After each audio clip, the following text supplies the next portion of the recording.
Gusto mo ba makatipid sa kuryente at naghahanap ng quality na brand ng water pump? Baka magustuhan mo itong bagong bili natin. Bumili tayo ng bagong water pump dahil dito. Nasira kasi yung water pump ng paan natin na to kahabi. Nagpapakain tayo kanina tapos napansin natin na di na gumagana yung pump. Kaya ayun, chinek natin kung ano yung naging problema. Yung gamit pala natin dito na pump ay itong Aquaspade na A4000. 4,000 liters per hour tapos 24 watts. Kaya ayun, chinek natin agad kung ano yung naging problema, bakit di na umaandar itong pump na to. Inopen natin yung loob kasi kadalasan na sira nitong mga water pump ay yung kanyang impeller, yung nasa loob niya, yung umiikot para mahigop yung tubig, para makita nyo yung loob niya. Madali lang naman itong tanggalin. Yan, isang kamay lang yung gamit natin. Ito siya. Ito yung kadalasan na nasisira kasi ito yung kanyang impeller. At ang kagandahan naman nito ay napapalitan nitong impeller na to. Pwede po kayong bumili ng replacement nito at pwede nyo ipalit pag nasira na ito. Ito yung kadalasan na isira, pero good thing naman dito sa pump natin na to, hindi pa ito nasiraan ng impeller. Ngayon pa lang talaga ito nag-stop, kaya yun, chinek po talaga natin kung ano yung naging problema. So sa loob niya, okay naman, goods naman lahat. Yan, okay pa naman. Yung naging problema niya ay wala doon sa loob ng pump, nandun sa labas. At yung naging problema ay itong kanyang wire. Naputol kasi ito siguro sa pag-twist na. Sobrang tagal na rin kasi ng pump natin na ito. Ilang taon na din natin gamit to. Di naman nasira yung loob niya, kaya masabi natin na quality din talaga itong Aquaspade na nabili natin, itong A4000, 4,000 liters per hour. So ito lang yung naging problema niya, oh. Na-twist yung kanyang wire. Ayan, nagaganon. Kaya nakatagalan na putol siya. Ayan. So pwede pa naman natin tong idugtong. May mga pump tayo na ganito gamit noon, yung mga Sequis na dugtong pa natin, ginamitan rin natin ng epoxy. Kaso nga lang, for safety purposes, mas mabuti na palitan na lang natin yung mga ganitong klase na pump. At huwag na natin i-sacrifice yung health or yung safety ng ating mga alagang isda at mismo nating mga keeper. At yung gagawin na lang natin pag may mga ganito, huwag na natin yang i-repair at kailangan na talaga natin yang palitan. Lalo na pag nakalubog na yung area sa tubig, hindi po natin kasi alam yung mga pwedeng possibilities, baka di natin safe na ma-secure talaga at magkaroon ng aksidente pa. Kaya kailangan na nating palitan yung pump natin para safety tayo, safe yung mga alagang isda natin, tapos tayo mga keeper at yung mga bumibisita sa atin na kumitingin sa ating mga alagang isda sa family natin ay safe din po sila. Huwag na tayo manghinayang, ang importante is safety first. Kaya yun, bumili na tayo, tara. At eto, nakabili na tayo kahabi. Tara, open natin. Eto yung nabili natin kahabi, itong Perreha na brand. Same brand sa ginamit natin dun sa main pond natin.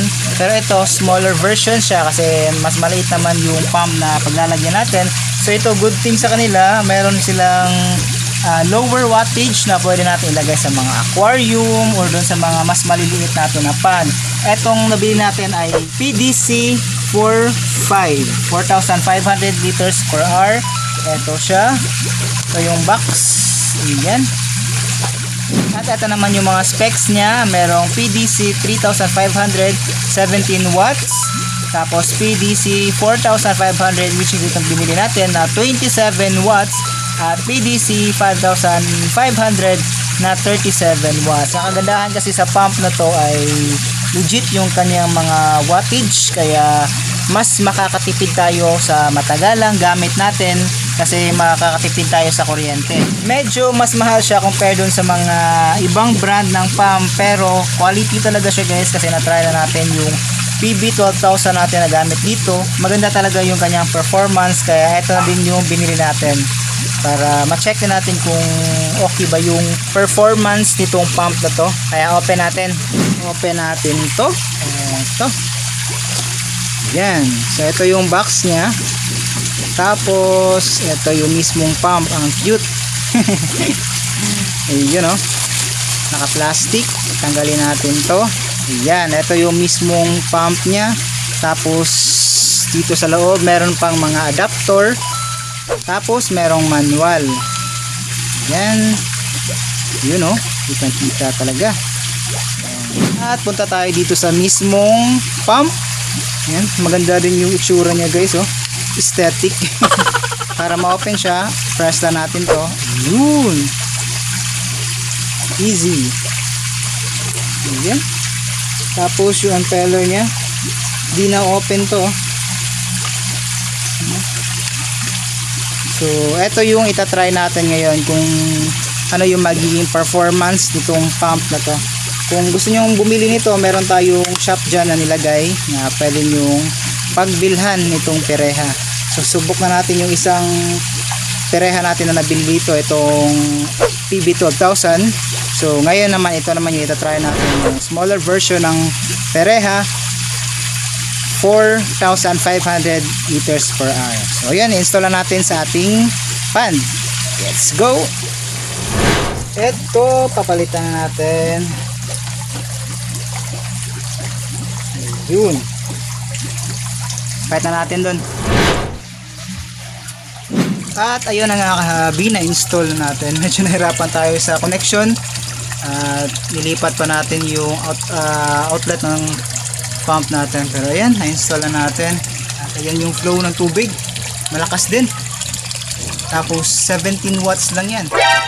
Mali yung 17 watts na nasabi natin. Ito ay 27 watts, 4,500 LPH. Yung 17 watts ay yung 3,500 liters per hour. Ayos. Gusto mo ba makatipid sa kuryente at naghahanap ng quality na water pump? I-try mo itong pereha. Ito kasi yung gamit natin dito sa main pan at medyo malaki itong pump na nilagyan natin dito. Yung PB12,000 nila or 12,000 liters per hour. 3 modes yan. Tapos sa kagandahan nito, meron na silang maliit ito. Maliit na version na pwede nyo ilagay sa mas maliit na pan at mga aquarium. Ngayon, open natin itong box nila. Meron ditong mga connector. Tapos meron ding manual. At etong ganda. Napaka-aesthetic. Yan. Tapos para ma-open to, yun, basic lang, yun, oh. Quality din yung pagkagawa nila dito. Same dun sa malalaki nila na model. So, ito ay 4,500 liters per hour. Tapos, 27 watts na kahabi. Nagandahan kasi sa brand ng pump na to, energy saver siya. So, save siya sa kuryente at legit yung wattage na nilalagay nila sa kanilang description or sa specs ng pump na to. So, legit yung mga wattage niya. Tapos, yung wire niya nasa mga 1.5 meters. So, kung gusto nyo ding umorder nito, meron po tayong shop dyan na pwede nyo pong pa-order na nito.